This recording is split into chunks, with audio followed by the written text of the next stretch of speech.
Hey guys, welcome back to the channel. I'm Jeremy and this is my journey so far. Today's video won't be any full drive action, but instead we're going to do a bit of an introduction and a rundown on our camper trailer that we bought a couple of years ago. As you would have seen, we had it on our epic South Island road trip and it gave us a few dramas with the leaf spring suspension setup. So we've changed all that out and I'll give you a bit of a rundown of what we changed and just an overview of the trailer.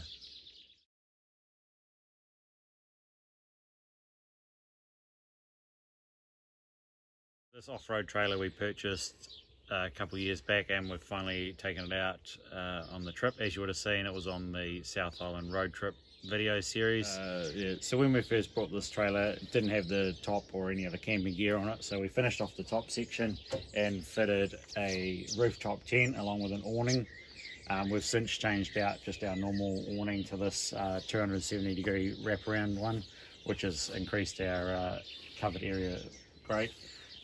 This is sort of our kitchen sink area, prep area, so we've got a bit of a table that just clips on using a bit of a guard, and then our sink for dishes and whatnot. Around the back here, sort of more of our cooking area, so we've got a big fold down table that folds down off the back door, and sort of set our gas cooker and all that here. Good access to the 75 litre freezer, dual zone brass monkey. And then all our cooking utensils, oil, salt and pepper in the top pantry box here. And down the bottom we've got sort of dry storage chips. Things like the kettle, chopping board, those big bulky items that are hard to store. Also we've got another fold out table if we need a bit more flat surface. Right guys, bit of a rundown on the rooftop tent. So it's a perfect pitched 1.6 or 160. Which is plenty wide enough for two fully grown adults. A few upgrades we've done. This is a really early model.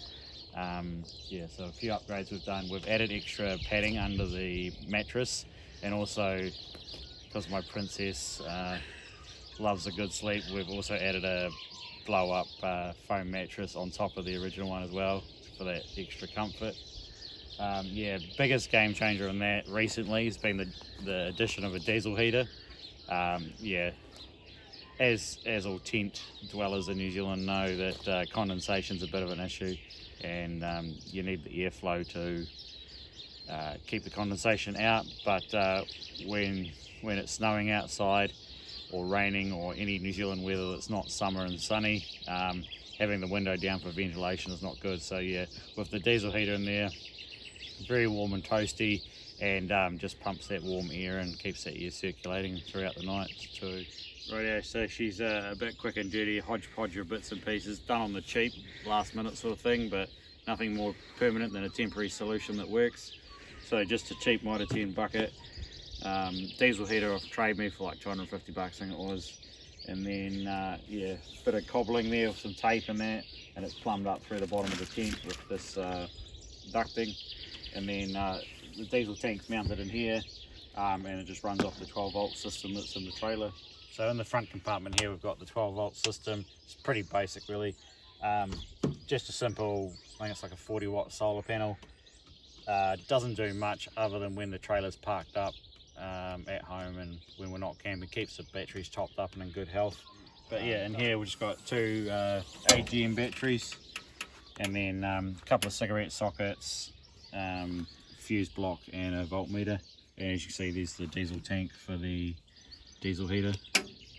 Yeah, most of the charging is done with the Anderson plug through to the vehicle. There's just a wee charger up in the engine bay, and then the cables are run back through the patrol. Also in the front here we got these big tubs, so this is where we keep all our pillows and blankets and stuff. We've gone to a lot of effort to try and seal up the trailer. It initially wasn't built to be sealed up, but we've gone through and sealed everything up, adding foam seals, returns, and a lot of silicone around a few of the joints in that. But yeah, the idea of putting stuff inside additional containers rather than just throwing them in there, it keeps it clean and tidy, but also if this thing was ever to get stuck in a river or whatnot, worst case scenario, and if the trailer did eventually fill up to water, hopefully these would float a wee bit, but also the water level would need to be able to get inside the container and then get to our bedding. So So luckily when we first brought this trailer, the guy who built most of the chassis had a patrol as well. So he made the axle spacing the same width as the patrol, which was quite handy. Yeah, when we got it, it was on 31-inch tyres, 16-inch rims, so I've swapped them out now to 33s on 15-inch rims. Same exact tyres, rims and everything that's on the patrol. So now we've got, when we do go away, we've got more spare wheels and all that jazz. The other thing was, it was on leaf springs, so it was on quite a heavy leaf pack, four leaves in each spring pack, and yeah, it was very rigid. The first trip we took it away, it would hit a rock and just bounce like a foot off the ground sort of thing. So I started taking leaves out of the pack, and then for our South Island road trip, we got to the point where I'd taken 2 leaves out of the leaf pack, just leaving the 2 full-length leaves in there. And as you would have seen, going up through the Otiaki conservation area, we broke one, and then just before we got onto Tailings Pass, we broke another one. Yeah, but the U-bolts holding the leaves onto the axle were actually quite long, so the U-bolt sort of just went either side of the chassis rails and sort of located the axle front to rear. So we just ratchet strapped it front and back, and luckily the guards are built big enough where the even when it was sitting on the frame rails, it wasn't tyre wasn't rubbing on the guard. So previously with the 31-inch tyres and 16-inch rims, I didn't really lower the tyre pressures as much as the truck, just with the risk of pinching a sidewall or something. But now with the bigger rims and bigger tyres, I'm more confident to go lower tyre pressures, and it definitely does make a better riding trailer. The other thing we've done is we've gotten rid of the leaf springs and gone for, I guess you'd call it a trailing arm setup with a panhard. So I've got a bit of an A-frame that runs forward to the main part of the chassis, and then it's welded directly to the axle, and then which locates the axle front to back, and then we've just got a panhard bar that does the left to right location. Yeah, and in doing that, we've gone to airbag suspension. So we've got airbag here, we've got a bump stop to stop the airbag and the shock bottoming out, and then we've got a limit strap to stop both the bag and the shock overextending, and then we've also got the shocks on the side there. Haven't done any tough tracks yet with it, but just driving around and taking it away this weekend, it definitely rides a lot better on the road, less bouncy, and yeah, it's looking really promising so far. All the axle and all the arms are 50 by 50 box section with 5mm wall, and then massive bushes. These bushes, both on the panhard and at the front of the A-frame, are radius arm bushes. We've got stabilising legs at the back, one each side, and then the jockey wheel, so we can use that to level up the trailer. Currently with the bigger tyres and the airbags and that, the stabiliser legs aren't quite long enough to touch the ground, so we're going to have to extend those a wee bit. Another thing we've done in addition with the awning is we've made it so it folds down. So a couple of pins here we can pull out and then fold it down, which makes packing up the tent, rooftop tent, a lot easier. Most of the time, because the wheel base, or the wheel track, sorry, is the same width as the patrol, it generally follows in the ruts of the vehicle, so you don't have to worry about hitting too much stuff. But when it does pop out of the ruts and you know, gets close to trees and rocks in there, yeah, it just deflects off these big heavy steel angle, and then yeah, tyre and then on, so it doesn't get hung up too much. Decent rated recovery points on it too, and like I said, they're tied into the guards and all that steel, so it's not going anywhere, so we can pull anyone from the back of the trailer if we need to. The one thing to note about those recovery points is that originally they were on the side of the trailer, so then they were mounted down here with the hook facing forward, so they would catch anything that was coming along here. So we've put them up here, and there's still a straight line pull off the back. So like I said earlier, this trailer wasn't really built to be sealed up, so as you can see, we've added a whole lot of sealed foam both on the trailer and on the door. Yeah, hindsight's a great thing, but if we were ever to do it again, we'd change probably the closing mechanism.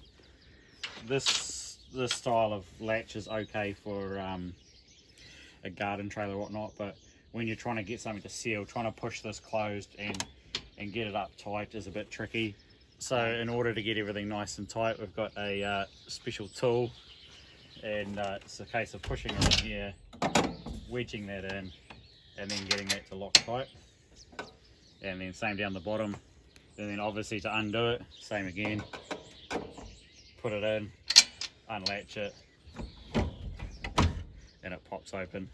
If we were ever to do this again, I'd use sort of more of a latch type that used like for a shipping container or something like that, something that would go in with a handle and then it would lock down and pull up nice and tight. The other thing too is the spare wheel is on a separate swing away thing. A wee bit unnecessary. Yeah, it would have been better just to add a wee bit more to the door and add the spare tyre straight to the door. That way you don't have to deal with a swing away and then deal with the door just to get into the back section. Just slide it back in.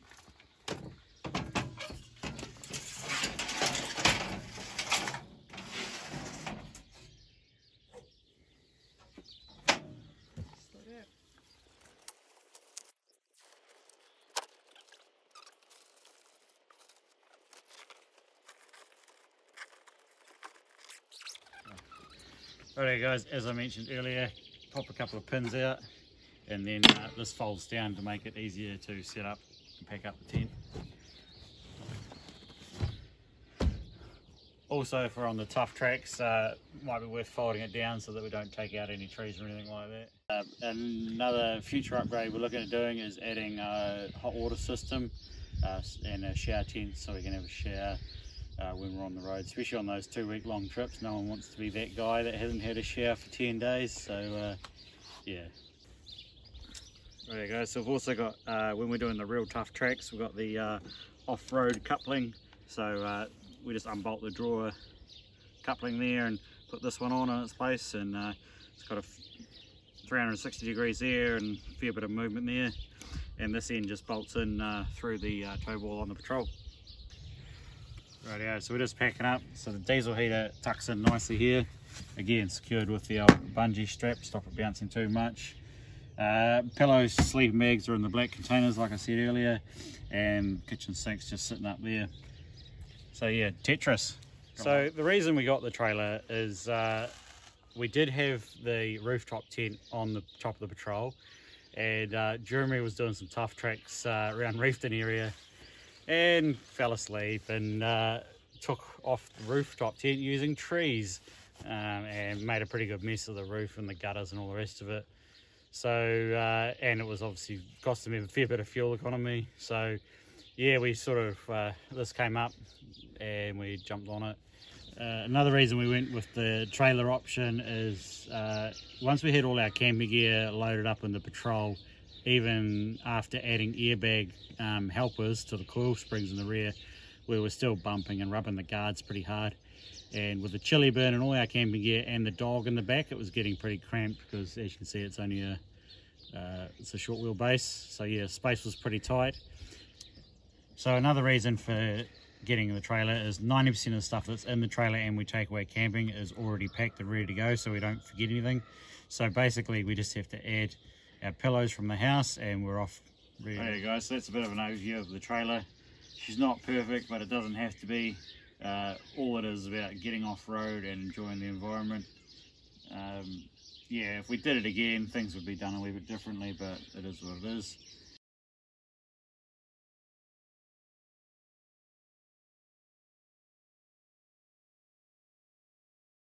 Normally we've got the chili bin, so not the chili bin. Yeah. Normally we've got the, what the fuck is that? Normally we've got freezer. And we got the fridge freezer ratchet strapped down, and there's a couple of these bungees that go over these bins to keep them rattling around too much. Hey guys, welcome back to the channel. That's it. You're too formal, darling. Right. Hey guys, welcome back to the channel. I'm Jeremy and this is my journey so far. In today's video, a bit different, not too much full drive action. Actually, there's no full drive action. Top section here, fitted our pitched perfect rooftop tent, and we also pitched. Is it perfect pitched? Yes. Yes. It's the opposite to the movie. Perfect pitched. Perfect pitched. Right, yeah. You right? My back hurts. We need another mattress. Slash, we're getting a fucking other mattress. Oh shit, it broke. I'm too fucking old for this. And then do you want to fold down your dongles? Time! Are you trying to be like that fella on YouTube?